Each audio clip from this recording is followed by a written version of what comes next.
Bonjour, donc avec cette vidéo, on va analyser un kit de survie, mais cette fois-ci, c'est pas un kit de survie, disons, donné de manière officielle, mais c'est un kit de survie qui a été réalisé par apparemment des spécialistes, enfin c'est en tout cas ce qui est annoncé, et donc qui est vendu tel quel dans le commerce. Alors je vous dis tout de suite, c'est pas du tout une vidéo d'affiliation, c'est-à-dire que je ne vous propose pas ce produit et j'en fais pas la publicité, c'est juste que j'ai pris ça au hasard un peu sur internet et j'ai regardé les choses qui pouvaient être intéressantes.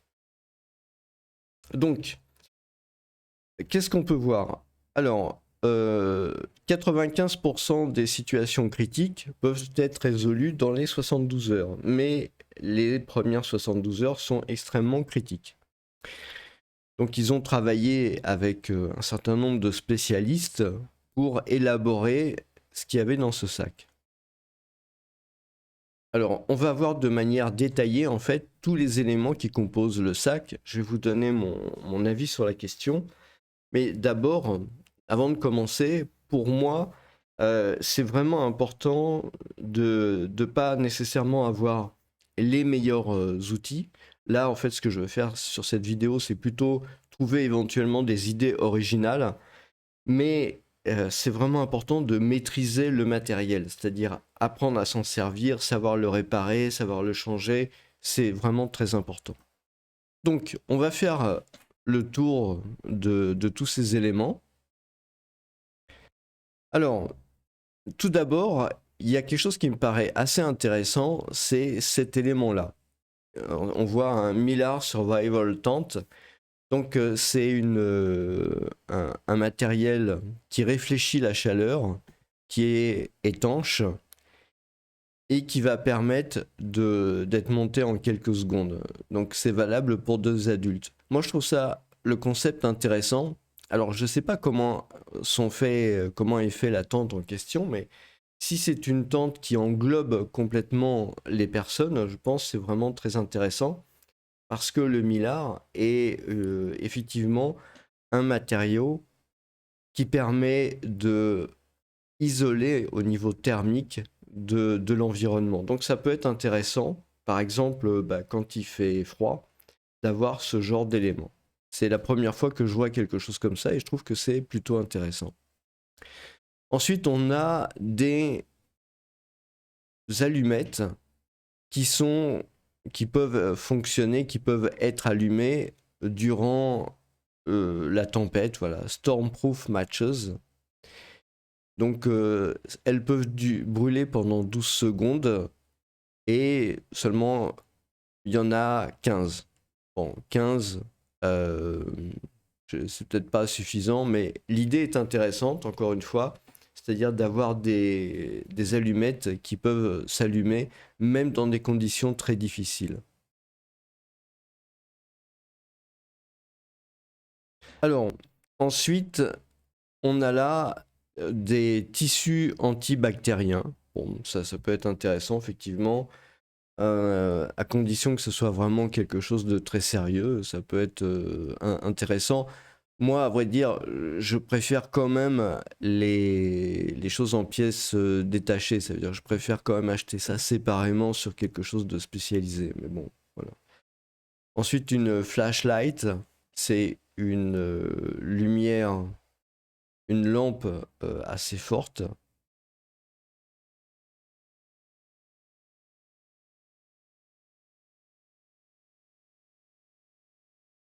Ensuite, un système de filtration de l'eau.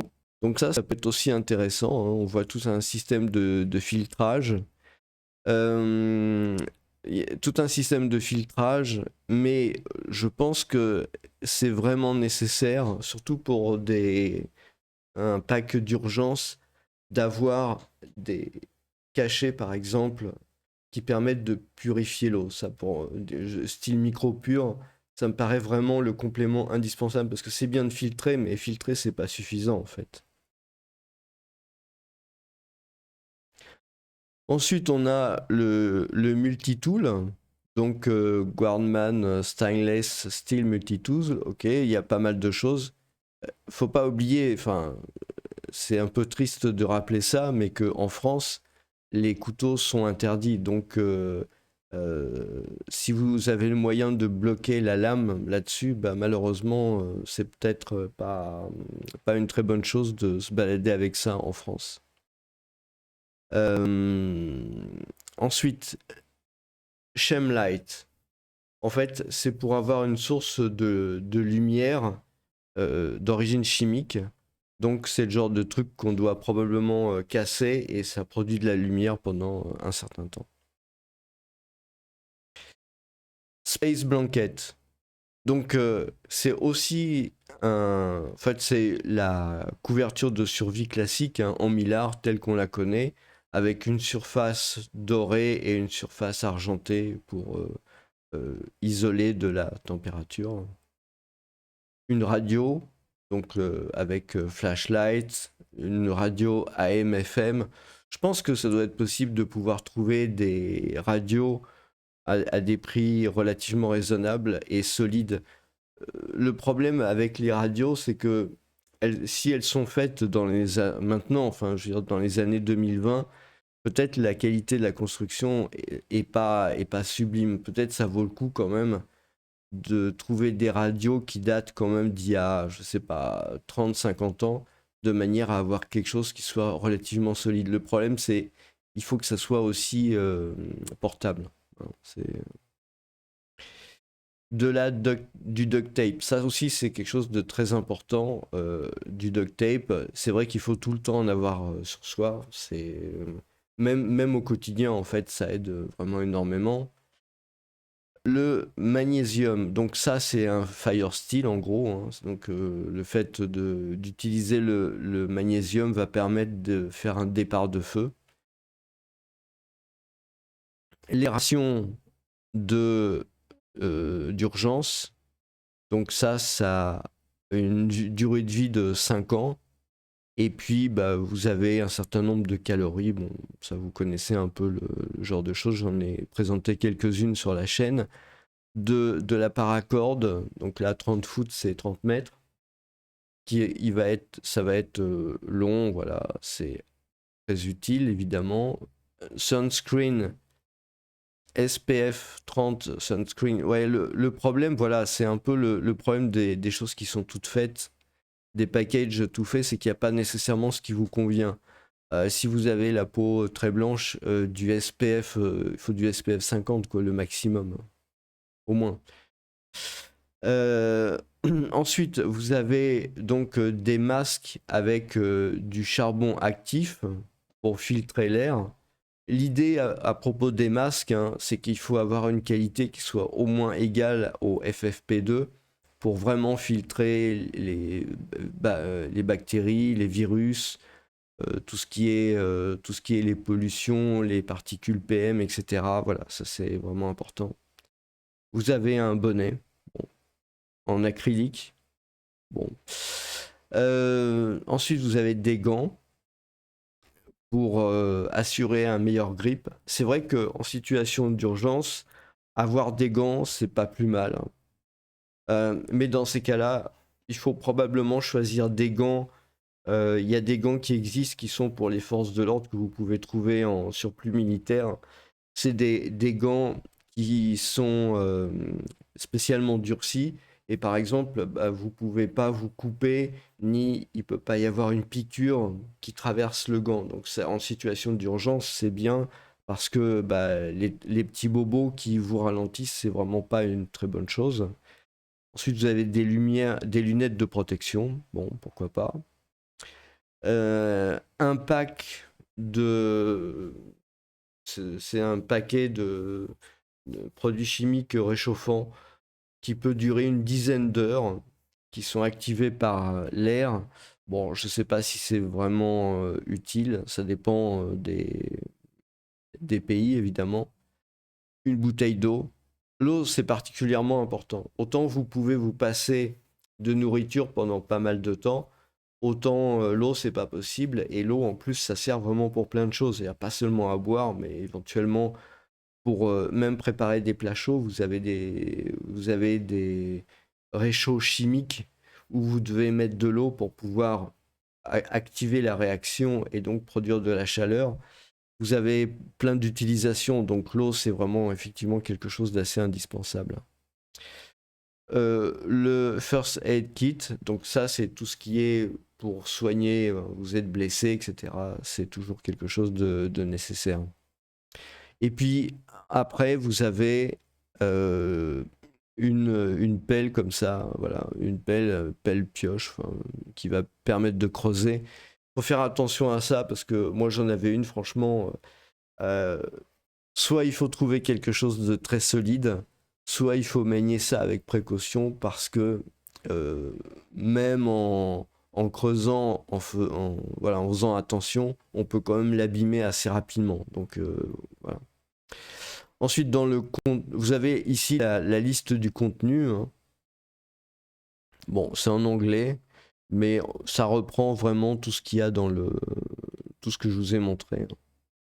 Donc ça peut vous donner des idées pour compléter un peu votre pack de survie. Moi, ce que je trouve intéressant, c'est l'idée de la tente en millard. Ça m'a vraiment bien intéressé. Vous avez aussi les allumettes qui sont contre la tempête, enfin qui permettent d'utiliser ça dans des conditions venteuses, etc. Bon, il n'y en a pas assez. Il faut que ce soit conditions venteuses, il faut que ce soit des allumettes étanches aussi. C'est-à-dire que même s'ils ont été dans l'eau, elles peuvent marcher quand même, ça c'est important. Je trouve que le masque aussi, c'est pas mal, mais à condition qu'il soit de qualité FFP2. Ou alors il faut compléter le kit avec des masques au moins FFP2 ou FFP3 éventuellement. Le duct tape, ça j'ai pas vu ça dans les kits officiels qui étaient proposés, mais ça c'est vraiment indispensable. De même que la paracorde en fait. C'est vrai que j'ai pas vu ça non plus tellement dans les kits qui étaient proposés au niveau officiel. Disons, les gants, ça peut être un peu gadget, ça peut être un peu en supplément, mais si vous avez la place, si vous avez le budget, à mon avis, c'est quelque chose qui est vraiment intéressant. Mais à condition que ça soit des gants euh, qui vous protègent vraiment comme je vous l'ai indiqué, c'est-à-dire contre les coupures, contre le percement en fait.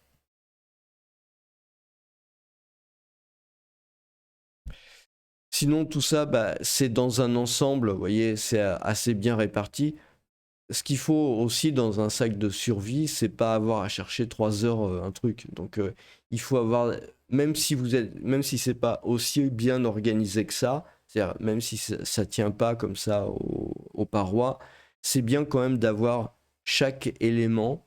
Donc là on voit filtre, la nourriture, air et vision, les outils, first aid pour la chaleur, etc., le power. Donc tout ça, finalement, c'est nécessaire d'avoir dans des sacs. Alors, organisez un peu comme vous le voulez, hein. Ça peut être des sacs de n'importe quelle nature, soit même des simples sacs en plastique que vous avez au supermarché. Mais c'est bien de pouvoir quand même bien trier, bien organiser tout ce que vous avez de manière à pouvoir les extraire facilement, utiliser, les remettre facilement, les ranger facilement et pouvoir vous déplacer comme ça. Vous voyez, c'est vraiment aussi quelque chose d'important de bien organiser ça correctement. Voilà, bah écoutez, c'est ce que je voulais vous montrer. Donc éventuellement, hein, encore une fois, c'est pas la publicité parce que je touche rien là-dessus. Mais si ça vous intéresse, ça s'appelle unchartedsuppliesco.com et il y a pas mal de choses sur le sujet. Voilà, bah écoutez, je vous remercie et je vous souhaite une bonne journée.